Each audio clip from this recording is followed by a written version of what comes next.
வணக்கம். நான் சாந்தி வெற்றிவேல். ஏற்கனவே பணம் வரக்கூடிய ரகசியத்தை உங்களுக்கு சொல்லிட்டேன். அது வீட்டுக்குள்ளே எப்படி தக்க வைக்கணுன்ற ஒரு ரகசியத்தை உங்களுக்கு சொல்ல போகிறேன். இது வரைக்கும் யாரும் சொல்லாத புதிய தகவலாக உங்களுக்கு இருக்கும். நீங்கள் இதை கேட்டுட்டு முயற்சி எடுத்தீங்கன்னா உங்கள் வீட்டில் செல்வம் தங்கிறத நீங்களே பார்க்க வேண்டியிருக்கும். அது உங்கள் வீட்டை விட்டு போகவும் போகாது. முதல்ல உங்கள் வீடு என்னன்றதை புரிஞ்சுக்கிங்க. அது சக்தி வாய்ந்த ஒரு இடம், இறைவன் இருக்கிற இடம். செல்வம் அந்த இடத்துல கண்டிப்பாக தேடி வரங்க. எங்களுக்கு செல்வம் எப்படி வர வைக்கணும்னு தெரியுங்க, சாமி கும்பிட்டா வரோம். சரிங்க, நான் உங்களுக்கு ஈஸியாக புரிகிற மாதிரி தான் உங்களுக்கு எல்லா விஷயமும் சொல்கிறேன். சாமி கும்பிட்டு ஒரு குழந்தை நான் நல்லா படிக்கணும் அப்படின்னு ஸ்கூலுக்கு போய் எக்ஸாம் பேப்பரை திறந்தால் எல்லாமே அந்த சாமி எழுதிட்டு போவோமா? அது எழுதுறதுக்கு சில ஆற்றலான விஷயம் நீங்கள் படிச்சுட்டு போனால் தான் அந்த பேப்பரில் உங்களால் எழுத முடியும். அந்த பேப்பரும் உங்களுக்கு துணை செஞ்சு உங்களை பாஸ் பண்ண வைக்கும். உங்களுக்கு கடவுளை கும்பிட தெரியும், வீட்டுக்கு செல்வத்தை பாதுகாக்க தெரியும். ஆனால் இது ரெண்டையும் கனெக்ட் பண்ண வைக்கக்கூடிய சக்தியை தான் உங்களுக்கு சொல்லி கொடுக்க போகிறேன். முதல்ல உங்கள் வாயிலிருந்து வர வார்த்தை எல்லாமே இன்சொல்லாக இருக்கணும். நீங்கள் எப்போ பூஜை தொடங்கிறதுக்கு முன்னாடியும் ஒரு விஷயம் அங்கே நடக்கும், உங்களுக்கே தெரியாது. பூஜைன்றது நல்ல நாள் டைமில் பண்ணுறது. அப்போது அதுக்கு முன்னாடியே கடவுள் உங்கள் வாசப்படியில் நின்றுடுவார். இன்றைக்கி நீங்கள் ஒரு ஃபங்க்ஷன் வச்சுருக்கீங்கன்னா எப்படி உறவினர்கள் நிற்பாங்களோ அந்த மாதிரி நிற்க ஆரம்பிச்சிருவார். அதுக்கு முன்னாடி அவர் ஒரு வேலையை செஞ்சுட்டு தான் வருவார். சில தேவதைகளை அந்த வீட்டுக்கு காலையிலேயே அனுப்பிச்சிடுவார். இன்றைக்கி நல்ல நாள், என்னோடய பக்தன் பூஜை செய்ய போகிறான், இன்றைக்கி அவன் என்ன கேட்குறானோ அதை தடை இல்லாமல் நீ கொடுக்கணும், நான் அப்புறம் அவனுக்கு தேவையான பெரிய விஷயத்தெல்லாம் கொடுத்துக்கிறேன் அப்படின்னு. இப்போ எப்படி ஒரு மினிஸ்டர் வர்றதுக்கு முன்னாடி சில காவல்காரங்க வந்துடுவாங்க, இடத்த சுத்தப்படுத்துவாங்க, அந்த மாதிரி இது நடந்துடும். இப்போ இந்த தேவதைங்களுக்கு பேர் ததாஸ்து. ததாஸ்துன்னா அப்படியே நடக்கட்டும், இறைவன் சொல்ல இவங்க மீற மாட்டாங்க. இவங்க எல்லாம் முன்கூட்டி அங்கே ததாஸ்து ததாஸ்துன்னு சொல்லிக்கிட்டே இருப்பாங்க. காலிலேருந்து நல்லா யோசித்து பார்த்துக்கோங்க, இது எவ்வளோ சக்தி வாய்ந்த விஷயம். ஏன்னா அவங்க இறைவனோட சொல்ல மீறவே மாட்டாங்க. இந்த நேரத்தில் நீங்கள் பேசுகிற எந்த விஷயமாக இருந்தாலும் அந்த ததாஸ்து பலிக்கும். இதை நீங்கள் முதல்ல புரிஞ்சுக்கணும். சிலர் பூஜை தொடங்கிறதுக்கு முன்னாடி குழந்தைங்கள திட்டுறது, கோபமாக பேசுகிறது, யார்கிட்டையாவது ஃபோனில், யாரோ அந்த வீட்டில் இருக்கிற பெரியவங்கள பசியில் துடிக்க வைக்கிறது. பூஜை செய்கிற நேரத்தில் யாராவது சொந்தக்காரர் வந்துட்டாங்கன்னா அப்படியே உட்காருங்க, நான் பூஜை செய்கிறேன் அப்படின்னு. ஏன்னா நீங்கள் பூஜை செய்கிறது அவங்களுக்கு தெரிய வேணாம், உங்கள் ஆத்மாவுக்கு தெரிஞ்சால் போதும். ஆனால் இது எல்லாமே தவறான செயல். இது எல்லாத்துலேயும் உங்களுடைய மனசு நுழைஞ்சிச்சுன்னா உங்கள் மனசு நிம்மதியாகவே இருக்காது. உக்காந்துருக்கவங்கள ஒரு நிமிஷம் பார்ப்பீங்க, உங்கள் பூஜை சரியாக நடக்கிறதான்னு நினைப்பீங்க. இது எல்லாமே பாதிச்சிட்ருக்கும். இந்த நிலையில் நீங்கள் என்ன பூஜை செஞ்சாலும் அது பலன் தராது. முக்கியமாக யாராவது வீட்டில் முதியவருங்க இருந்தால் அவங்கள தவறான வார்த்தையில் திட்டிட்டு பூஜை செய்யாதீங்க. வேலை செய்கிறவங்க இருந்தால் அவங்கள கோச்சிக்காமல் அவங்கள கொஞ்சம் நேரம் அமைதியாக விட்டுருங்க. ஏன்னா அந்த மனசு வருத்தப்பட்டால் கூட இந்த ததாஸ்து தேவதைகள் சும்மா விடாது. நிச்சயமாக இதுக்கப்புறம் நீங்கள் எவ்வளோ ஆயிரக்கணக்கில் செலவு பண்ணி பூஜை செஞ்சாலும் பலன் தராது. நான் சொல்கிறத தப்பாக புரிஞ்சிக்காதீங்க. இது எல்லாமே நீங்கள் சரி செஞ்சுட்டு பண்ணுற பூஜை. அந்த நேரத்துக்கு யாரும் வராமல் பார்த்துங்க. தவறான வார்த்தை பேசி யாரையும் கலங்க வைக்காமல் பார்த்துக்குங்க. இதெல்லாம் நீங்கள் சரியாக செஞ்சிட்டிங்கன்னா உங்களுக்கு அந்த பூஜை நல்லாயிருக்கும். எனக்கு பிரச்சனை இருக்குது, நான் என்ன செய்கிறது தெரியல, எனக்கு கோவம், அதனால தான் அப்படி பேசிட்டேன், நான் சாமிக்கிட்ட மன்னிப்பு கேட்டுக்கிறேன். சாமி வரம் கொடுக்கலங்க. அந்த இடத்துல சாமி சொன்ன வேலையை பணியாக செஞ்சிட்ருக்கிறது அந்த தேவதை தாங்க. இன்னும் சாமி உள்ளவே நுழையல. நீங்கள் எதை செஞ்சாலும் அது மனசில் அது போகவே போகாது. அது வெறும் வரத்தை கொடுத்துட்டு தான் நிற்கும். சரி, நான் அப்போ எப்படி தான் பூஜை செய்கிறது? கடவுள் இந்த பூஜை எதையுமே ஏற்றுக்க மாட்டார். மன அமைதியோட நல்ல வார்த்தைகளை பேசுங்க. கோபமே வந்தாலும் அமைதியாக பேசுங்க. கண்டிப்பாக இப்போ உங்களை பார்க்க ஒரு விஐபி வந்திருக்காரு. அந்த இடத்துல வந்து நீங்கள் ஏதோ சத்தம் போட்டுட்ருப்பீங்க. அந்த விஐபியை பார்க்கும்போது ஆட்டோமேட்டிக்காக ரொம்ப ரெஸ்பெக்ட் பண்ணி, தம்பி நான் சொன்னேனே அந்த காப்பி கொஞ்சம் எடுத்துகிட்டு வாப்பா, இந்த தன்மை வந்துருச்சுனாலேயே நீங்கள் எல்லாமே சாதிச்சிட்டதா கண்டிப்பாக உணர்வீங்க. துன்பத்தோட பூஜையில் உட்காராதீங்க. நீங்கள் இல்லைன்னா ஒரு வேளை உங்களுக்கு மனசில் எனக்கு 1000 பிரச்சனை இருக்குது அப்படின்னா அந்த பிரச்சனையெல்லாம் முடிச்சுட்டு வாங்க. இப்போது சில பூஜை செய்யும்போது சிலர் என்ன பண்ணுவாங்க தெரியுமா, அப்படியே அந்த தக்காளியை கொஞ்சம் வதக்கிடு, அந்த குழம்பை கொஞ்சம் கூட்டிடு. இதெல்லாம் தப்பான பூஜைங்க. அப்போ வீட்டுக்குள்ளே வந்து நிரந்தரமாக உக்காரத்துக்கு என்ன பண்ணணும், நம்ம முன்னோர்களுடைய செயல்களை நம்ம பின்பற்றணும். நிறைய விஷயம் அவங்க யோசிச்சு பாருங்களேன். அந்த டைமில் வாயில் மந்திரம் வந்துக்கிட்டே இருக்கும். கோவமே பட மாட்டாங்க. நீங்கள் ஏதாவது கேட்டால் கூட பதில் கூட பேச மாட்டாங்க. மந்திரம் சொல்லிகிட்டே வீடு முழுக்க வளர்த்துவாங்க. பூஜை பண்ணிகிட்டே இருப்பாங்க. அந்த நேரம் எந்த வேலையாக இருந்தாலும் அவங்க கவனம் அதில் போகாது. அவங்க வாயில் மந்திரம் வந்துகிட்டே இருக்கும். முக்கியமாக குழந்தைங்க ஏதாவது கேட்டால் கூட இல்லைன்ற வார்த்தை சொல்ல மாட்டாங்க. அவங்க அமைதியாக போயிட்டே இருப்பாங்க. இதெல்லாம் நம்ம அதை கடைப்பிடிக்கணும். இதெல்லாம் செஞ்சிட்டாலே நல்ல விஷயங்க. உலகத்தில் அதிகமான விஷயம் இன்சொல் தான். கசப்பான சொற்கள் ரொம்ப குறைவு தாங்க. ஆனால் நம்ம கசப்பை தான் ரொம்ப அதிகமாக விரும்புகிறோம். இது தேவையில்லாத செயல். உங்கள் வீடு எதிர்மறை அதிர்வுகள் அதிகமாக எழும்பிடும்.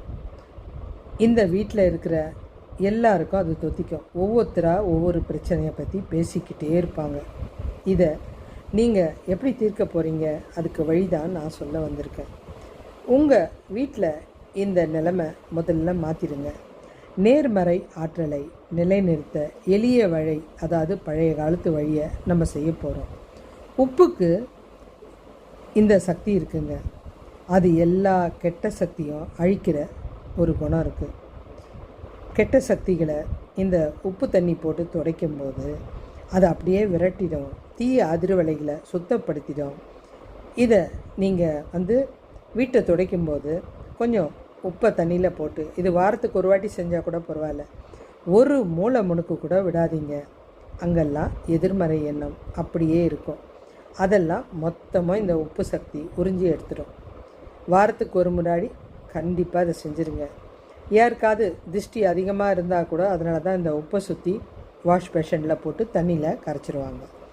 இப்போ நீங்கள் வீட்டை துடைச்சிட்டிங்க. இப்போ வாசல் அங்கே தானே மகாலட்சுமி நிற்கிறா, உள்ளே வரணும் இல்லையா? வாசல் சுத்தமாக இருக்கா? இல்லையே, நிறைய தீய சக்திகள் அங்கே வந்து போன அடையாளம் இருக்கு. அப்போ அதை எப்படி சுத்தம் பண்ணணும்? நம்ம அந்த காலத்தில் பண்ணது வாசலில் மஞ்சள் வச்சு குங்குமம் போடுவோம். இப்போ அதுக்குண்டான வசதி இல்லை. இப்போ என்ன பண்ணுறீங்க, எலுமிச்சம்பழத்தை 2 துண்டாக நறுக்கி 2த்துலேயும் குங்கத்தை அப்பி 2 ஓரமாக வச்சுருங்க. எப்பேற்பட்ட துர்சக்தியோ, ஏன்னா இப்போ வீட்டுக்கு வீட்டு டன்சோன்ற மூலிமா எத்தனையோ பொருள் உள்ளே வருது போகுது, ஆட்கள் வராங்க. யாருடைய எண்ணமும் நம்ம சரி செய்ய முடியாது, ஆனால் நம்ம வீட்டை சரி செய்ய முடியும். அதனால் இது எல்லா துர்சக்தியும் அப்படியே வாசலில் இழுத்துக்கிட்டு உள்ள ஒரு சின்ன ஒரு விஷயத்தை கூட அனுப்பாது. இது செவ்வாய்க்கிழமை வெள்ளிக்கிழமை டைமில் கண்டிப்பாக செய்யுங்க. தீய எண்ணத்தோடு யார் வந்தாலும் அப்படியே அந்த ஆற்றலை அப்படியே இழுத்துடும். அந்த எலுமிச்சம்பழத்துக்கு அந்த சக்தி இருக்குது. மகாலட்சுமி இப்போ உள்ளே வந்துட்டாங்க. பூஜையில் உட்காரத்துக்கு முன்னாடி யாரை பற்றியும் பேசாதீங்க, எதையும் யோசிக்காதீங்க. உங்களது எண்ணம் இப்போது இறைவனை மட்டும்தான் நினைக்கணும். உங்களுக்கு வரும், அதாவது உங்களுக்கு ஒரு விஷயம் இங்கே சொல்லணும். உங்கள் வீட்டுக்கு வர பணத்தை முதல்ல பத்திரமா சாமி முன்னாடி வச்சுட்டு கண்ணில் ஒத்திக்கிட்டு பீரோ முன்னாடி வச்சுருங்க. வைக்கிறதுக்கு முன்னாடி ஒரு மஞ்சள் துணியில் பச்சை கற்பூரம், ஏலக்காய், பட்டை, லவங்கம், பிருந்தி இலை, இந்த 5க்கும் காந்த அதிர்வுகள் அதிகமாக பயங்கரமாக இழுக்கக்கூடிய சக்தி இருக்குது. இது அத்தனையும் பணத்தை ஈர்த்து கொடுக்கக்கூடியது. இறைவனது பார்வை அங்கே தன்னால் வந்துடும். என்னது பார்வை? அதாவது பார்வை எப்படிங்க அங்கெல்லாம் வரும்? அதுக்கு ஒரு சக்தி இருக்குங்க. இந்த இறைவன்கிட்ட மாத்திரம் இந்த வாசனை சக்தி இருக்குது தெரியுமா? அது எங்கே அதிகம் இருக்கோ அங்கே கூட்டம் அலமோத்துறதை பார்ப்பீங்க. ஏன்னா அந்த கோயிலுக்கு சக்தி அதிகம் இருக்கும். பயங்கரமாக மந்திரங்களும் வாசனைகளும் சக்திகளும் அதிகமாக இருக்கும். இப்போ இந்த பீரோவில் அதை வச்சப்புறம் உங்களுடைய இறைவனும் அங்கே வந்து நின்றுடுவார். எங்கெல்லாம் அந்த பணம் வைக்கிறீங்களோ அங்கெல்லாம் இந்த 5 பொருளை வச்சுருங்க. கண்டிப்பாக சாயங்கால நேரத்தில் அந்த பணத்தை யாருக்குமே கொடுக்காதீங்க. முக்கியமாக விளக்கு வச்சதும் எவ்வளோ பெரிய செலவாக இருந்தாலும் கொடுக்காதீங்க.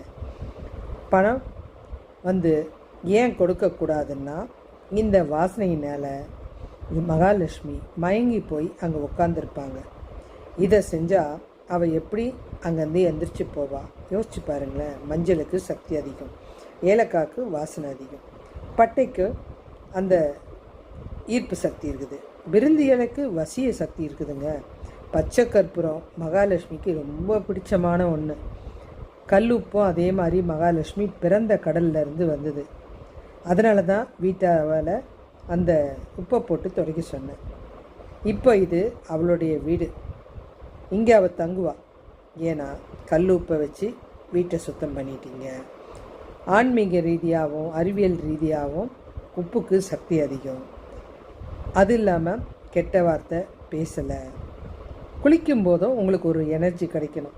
இந்த நாளில் நீங்கள் கொஞ்சம் உப்பை போட்டு குளிச்சிங்கன்னா உங்களுக்கு உடம்புல எனர்ஜி வந்துடும். அதை நீங்களே அறிவியல் பூர்வமாக உணர்ந்துப்பீங்க. அதனால தான் எந்த திவ்ய தேசத்துக்கு போனாலும் கடலில் ஒரு குளிச்சுட்டு சாமியை பார்க்க போனீங்கன்னா சக்தி நேரடியாக கிடைக்கும். அதனால தான் அந்த கடற்கரை இருக்கும் ஓரம் இருக்கிற கோயிலுக்கெல்லாம் சக்தி அதிகம். இந்த நாளில் கண்டிப்பாக உப்புக்கு நீங்கள் மரியாதை கொடுக்கணும். உப்பு எடுக்கும்போது கீழே விழக்கூடாது, கொட்டக்கூடாது. அதே மாதிரி உப்பு இல்லாமையே இருக்கக்கூடாது, அதிகமாக இருக்கிற மாதிரி பார்த்துக்கோங்க. வாசனை இருக்கும்படி பார்த்துக்கோங்க. வீடு ஃபுல்லாக சாம்பிராணி, ஊதுவத்தி, இதெல்லாம் நிறைய வாசனைகள். ஆட்டோமேட்டிக்காக உங்களுக்கு இதெல்லாம் ஒரு சக்தியாக போயிடும். கோயிலுக்கு போயிருப்பீங்க, இறைவன் பார்க்கும்போது வணங்குறீங்க. ஆனால் அவர் பிரசாதத்தை விட நீங்கள் கொண்டு போகிற பொருளை விட அந்த பூக்களோட வாசனையில் தான் மயங்கி இருப்பார். இப்போ அதே மாதிரி இதெல்லாம் பண்ணிட்டீங்க. எலுமிச்சம்பழம் தீய சக்தியை உள்ளே விடாமல் பார்த்துக்குது. இப்போ இதெல்லாம் செஞ்சுட்டு நீங்கள் வீட்டுக்குள்ளே வந்து இவ்வளோ சக்தியை நீங்கள் பண்ணிட்டீங்க. எலுமிச்சம்பழத்துக்கு இன்னொரு சக்தியும் இருக்குது. இதை இந்த இடத்துல சொல்லணும். நீங்கள் அந்த காலத்தில் பார்த்தீங்கன்னா மாட்டு வண்டியில் ஊருக்கு போகும்போது இந்த குதிரைக்காலில் எலுமிச்சம்பழத்தை வச்சு ஒரு நசுக்கிட்டு தான் போவாங்க. இது ஏன்னா அது மூலியமாக தீய சக்தி உள்ளே நுழையக்கூடாது. சரி, அது வண்டிக்கு. ஆனால் அது இப்போ வரைக்கும் நம்ம செஞ்சிட்ருக்கோம். இதை தான் நீங்கள் வீட்டு வாசல்லையும் செய்கிறீங்க. அதனால தான் உங்களுக்கு இந்த சக்தி இருக்குது. ஆனால் அதுக்கப்புறம் ஏதாவது அந்த எலுமிச்சம்பழம் காஞ்சிருச்சுன்னா கண்டிப்பாக யார் கால்லையும் படாமல் நீங்கள் அதை வெளியில் எங்கேயாவது கண்காணாத இடத்துல போட்டுருங்க. இதெல்லாம் சில ரகசியம். வீட்டை சுத்தமாக வச்சுக்கிறது இதெல்லாம். இப்போ வீடு சுத்தமாகிடுச்சு, உங்களுடைய நிலைப்படியும் சுத்தமாகிடுச்சு. உங்களுடைய பீரோவில் எப்படி பணம் வைக்கணுன்றது ஏற்கனவே சொல்லியிருக்கேன். இது இன்னும் ஆற்றல் தரும் விஷயமாகவும் இருக்குது. சரிங்க, வேறு என்ன சக்தி இருக்குது? இங்கே தான் உங்களுக்கு நான் இது வரைக்கும் பண்ணி நிறைய பலனை கொடுத்த மகாலட்சுமி பூஜையை பற்றி சொல்ல போகிறேன். இது உங்களுக்கு நேரம் கிடைக்கும்போது கண்டிப்பாக அமைதியான நேரத்தில் 108 காசை சேர்த்து வச்சுங்க. சாதாரணமாக நீங்கள் செலவு பண்ணுற ₹1 ₹2 எதுவாக இருந்தாலும் எடுத்து வச்சிங்க. இது நிறைய பேர் சொல்ல மாட்டாங்க, நான் உங்களுக்கு சொல்கிறேன். இந்த 108 காசையும் சோப்பு தண்ணியில் போட்டு இல்லைன்னா பேங்க்கில் வாங்கி வச்சுக்கோங்க. இந்த 108 காசையும் சுத்தமாக கழுவி அதை வந்து நீங்கள் தொடச்சி ஒரு மஞ்சள் துணியில் எடுத்து வச்சுருங்க. இதில் தான் நீங்கள் அர்ச்சனை பண்ண போகிறீங்க. ஒரு தட்டில் கொஞ்சம் பச்சரிசி மஞ்சள் கலந்து வச்சுருங்க. நடுப்புறம் ஒரு குத்து விளக்கு ஏற்றுறீங்க. கண்டிப்பாக அது நெய் தீபமாக இருந்தால் சக்தி அதிகமாக கிடைக்கும். எப்போ உங்களுக்கு வர வேண்டிய பணம் தடைப்படுதோ அதுக்கு முன்னாடி இந்த பூஜையை செய்யுங்க. ஒரு காசு, ஒரு பூ. இந்த அஷ்டலக்ஷ்மி உங்களுக்கு மந்திரம் தெரியும். ஒவ்வொரு லக்ஷ்மி பேராக இருக்கும், 108 பேர். நீங்கள் மனசில் முதல்ல வந்து அந்த மகாலட்சுமியை நினச்சிட்டு, அம்மா நான் உன்னை கூப்பிடுறேன், உன் மக வீட்டுக்கு நீ வா, எனக்கு வந்து நீ வரணும் அப்படின்னு சொல்லிவிட்டு வணங்கிட்டு ஒவ்வொரு லக்ஷ்மி பேராக சொல்லி, இது எல்லாமே சுலபமான வழி தான் நான் சொல்கிறேன். ஒவ்வொரு பூவை அதாவது ஒரு ஒரு இழையாக இருந்தால் கூட பரவாயில்ல, 108 பூ கிடையாது. ஒரு ரோஜா இருந்தால் அதில் எப்படியும் ஒரு 10-20 இழையாவது இருக்கும். ஒவ்வொரு இழைக்கு ஒரு பூவுக்கு ஒரு லக்ஷ்மி பேரை சொல்லி போடுங்க.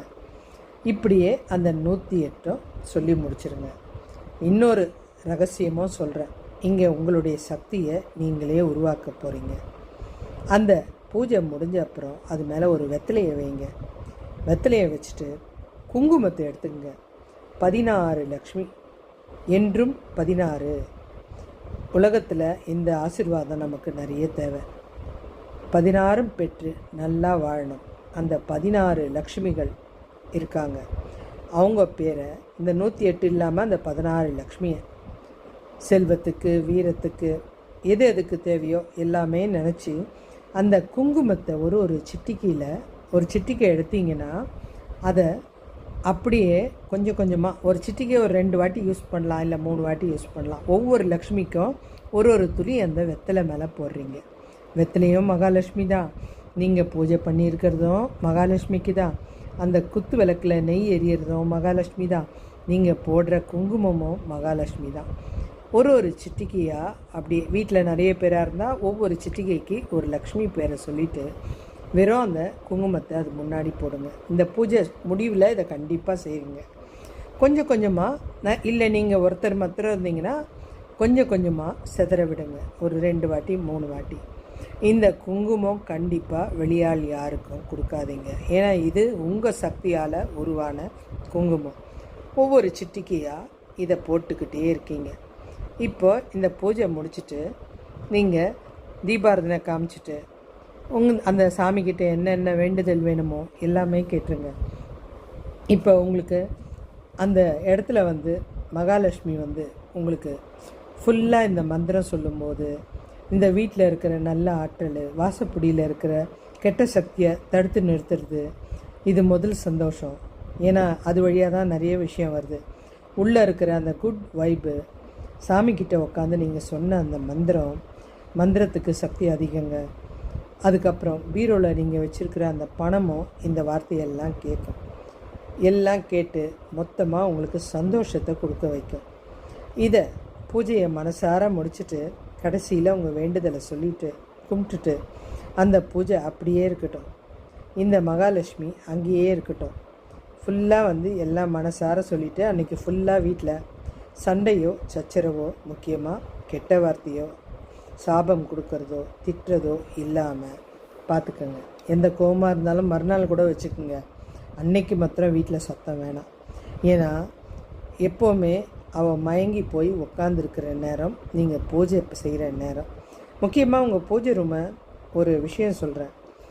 எத்தனை நீங்கள் தண்ணி போட்டு சுத்தம் பண்ணாலும் கொஞ்சம் பன்னீரில் பச்சை கற்பூரத்தை போட்டுட்டு நீங்கள் தொடச்சிங்கன்னா இந்த மந்திரத்தை அந்த பூஜை ரூம் அப்படியே இழுத்து வச்சுக்கும். கோவிலில் கூட அந்த கருவறைக்கு அதனால தான் அவ்வளோ சக்தி. நல்லா நீங்கள் உணர்ந்துக்குங்க.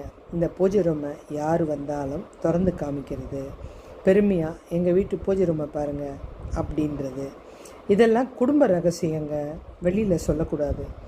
இது நான் பண்ணுறது, எங்களுடைய எப்போவுமே பண்ணுற ஒரு விஷயத்தை உங்ககிட்ட பகிர்ந்துக்கணும்னு நினச்சது.